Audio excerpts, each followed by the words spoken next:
Existe um documento guardado nos arquivos do Instituto Histórico e Geográfico Brasileiro, no Rio de Janeiro, um prédio de mármore que poucos brasileiros já entraram, numa rua que a maioria dos cariocas passa sem olhar. O documento tem 214 páginas. Está encadernado em couro escuro, e ele descreve com precisão metodológica de quem sabia exatamente o que estava fazendo o processo pelo qual aproximadamente 39 mil crianças brasileiras foram sistematicamente redistribuídas, renomeadas e desconectadas de suas famílias de origem entre os anos de 1904 e 1929, não como órfãs, não como abandonadas, como mão de obra catalogada. O documento existe, os números estão lá.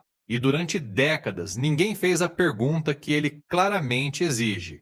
Vou te contar o que acontece quando você passa tempo suficiente em arquivos históricos. Você começa a notar não o que está lá. Você começa a anotar o que deveria estar lá e não está. Eu estava pesquisando outra coisa.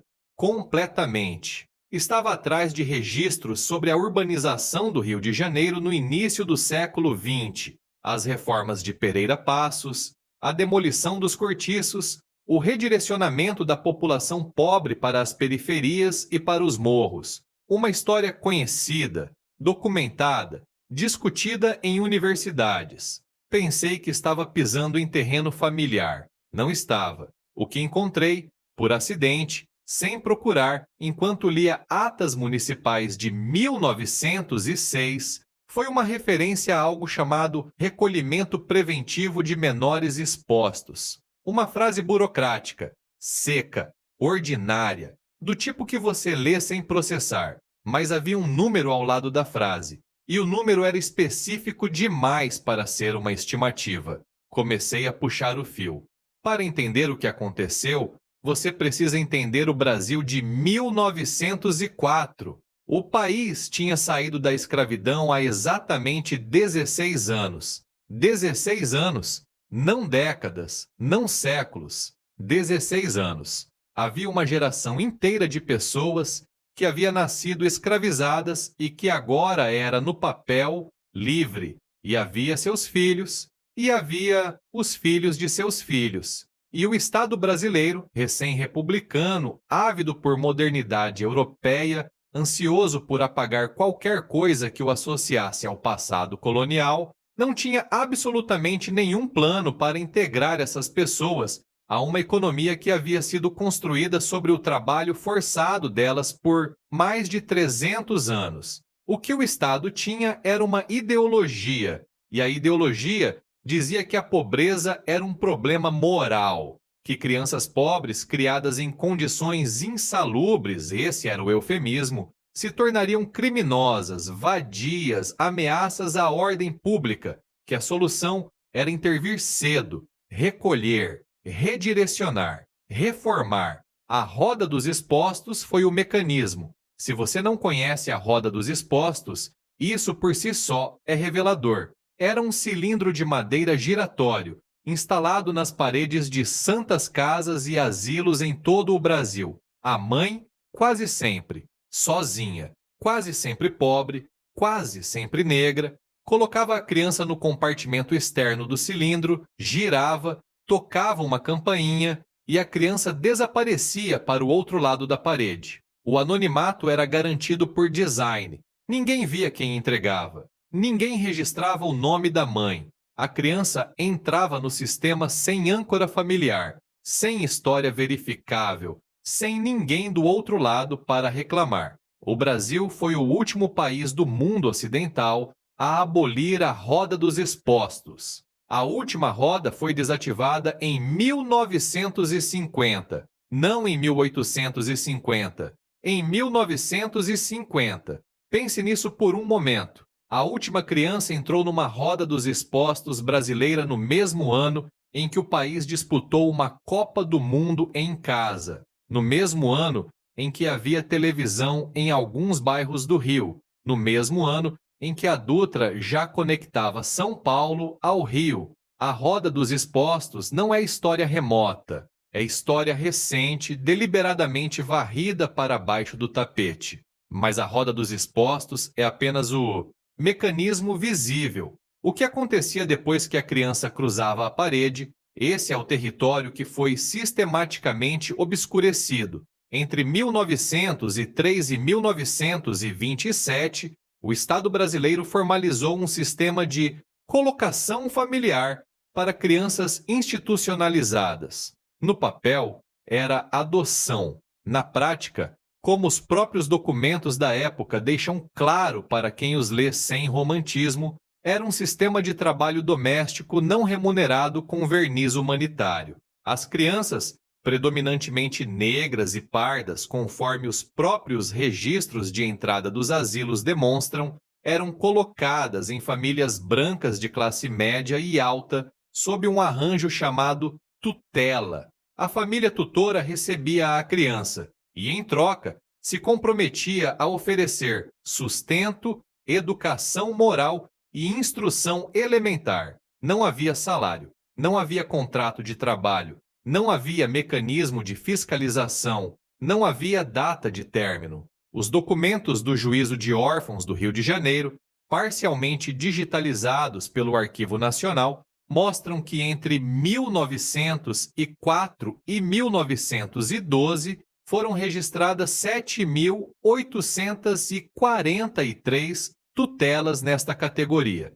Das 7.843, apenas 311 incluíam qualquer registro de escolarização da criança. Apenas 311, menos de 4%. O que as outras 7.532 crianças estavam fazendo nas casas dessas famílias, se não estudando, se não sendo educadas como prometido no contrato? Os documentos não dizem. E o silêncio dos documentos, esse silêncio específico, esse silêncio que ocupa exatamente o espaço onde deveria haver informação, é uma forma de resposta.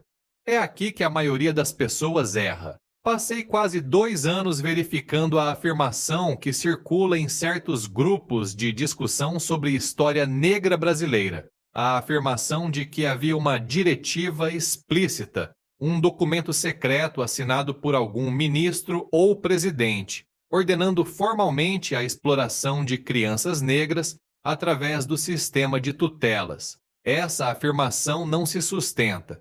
Procurei esse documento. Não existe. E sua inexistência importa, porque quando as pessoas insistem nessa versão, a versão do vilão único, do documento secreto, da conspiração centralizada, elas inadvertidamente absolvem o sistema. Não havia um documento secreto porque não era preciso haver um documento secreto. Era mais simples que isso, e mais duradouro. O que havia era uma convergência de ideologias que ninguém precisava coordenar, porque todos compartilhavam as mesmas premissas. O magistrado que assinava a tutela acreditava genuinamente que estava fazendo o bem. O médico higienista que recomendava o recolhimento preventivo acreditava genuinamente na ciência que o respaldava, uma ciência chamada eugênia, que era considerada ciência séria nas melhores universidades do mundo naquele momento. A família que recebia a criança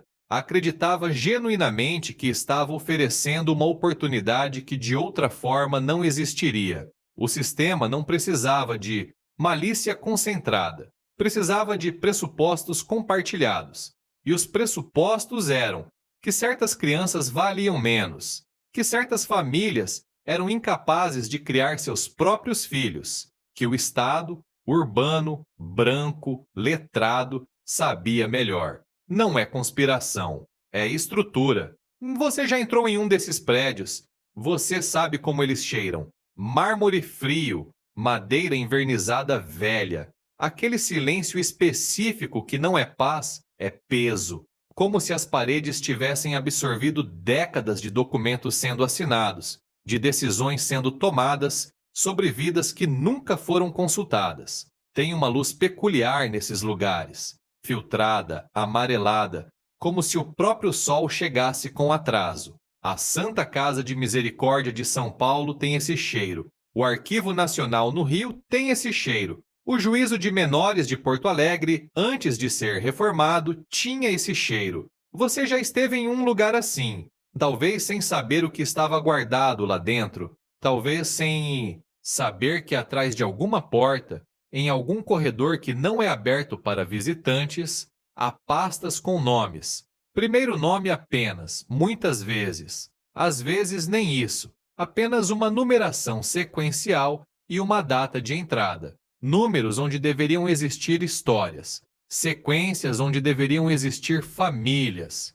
Deixa eu te contar sobre o Código de Menores de 1927. O Código Melo Matos, como ficou conhecido, em referência ao seu criador, o juiz José Cândido de Albuquerque Melo Matos, foi apresentado como um avanço civilizatório. Era o primeiro instrumento legal da América Latina dedicado especificamente à proteção da infância. Os jornais da época o celebraram. Juristas estrangeiros vieram ao Brasil para estudá-lo. Era, no papel, proteção. O artigo 26 do Código definia como abandonado qualquer menor que vivesse em companhia de pai, mãe, tutor ou pessoa responsável que se entregue à prática de atos contrários à moral e aos bons costumes, sem definir o que eram bons costumes, sem estabelecer um padrão objetivo, sem criar qualquer mecanismo de apelação para a família.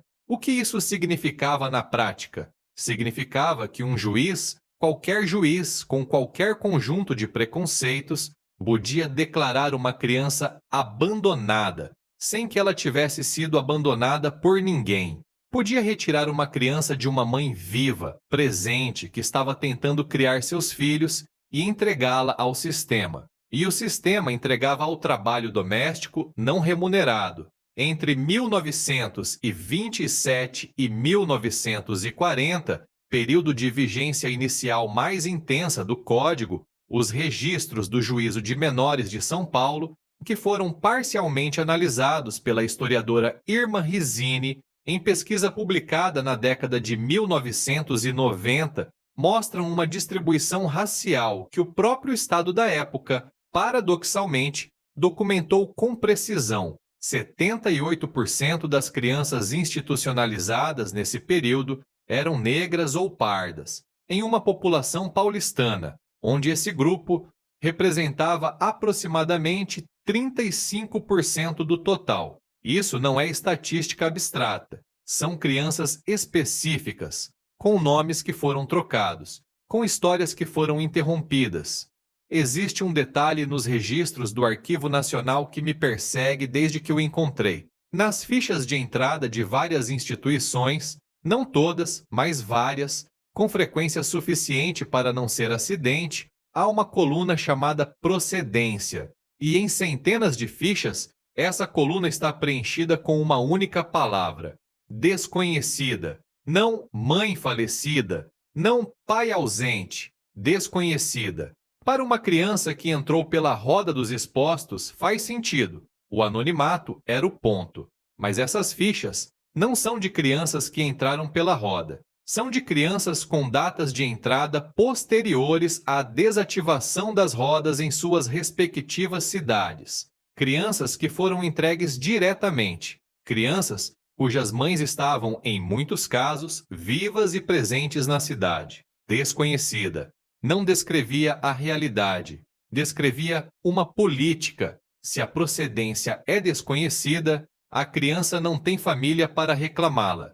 Se não tem família para reclamá-la, pode ser redistribuída. Se pode ser redistribuída, pode ser colocada. Se pode ser colocada, alguém, a família tutora, a instituição, o sistema, ganha algo. A palavra desconhecida era administrativa, era funcional, era, e eu uso esse termo com toda a precisão que ele merece, uma tecnologia de apagamento. Não é coincidência, é padrão. O mesmo padrão que aparece nos registros de Porto Alegre aparece nos registros do Recife. O mesmo padrão que aparece em 1912 aparece em 1938. Contextos diferentes, décadas diferentes. administrações diferentes e a mesma proporção racial, a mesma terminologia burocrática, o mesmo silêncio específico onde deveriam estar os nomes das mães.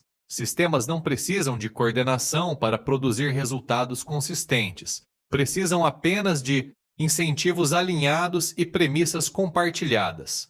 Agora chegamos à parte que me manteve acordado mais de uma noite. Se aproximadamente 39 mil crianças foram redistribuídas através desse sistema entre 1904 e 1929, e esse é um número conservador, baseado apenas nos registros que sobreviveram e que foram tornados acessíveis. E se cada uma dessas crianças tivesse tido filhos, e esses filhos tivessem tido filhos, estaríamos falando de centenas de milhares de brasileiros vivos hoje, cujas histórias familiares têm um buraco, uma lacuna, um bisavô que simplesmente apareceu sem história anterior, uma avó cujo sobrenome não corresponde a nenhuma família na região onde cresceu. Não é impossível, é provável. Quantas famílias brasileiras têm essa lacuna e não sabem o que ela significa? Quantas pessoas que hoje buscam ancestralidade em testes de DNA estão encontrando surpresas que, na verdade, não são surpresas?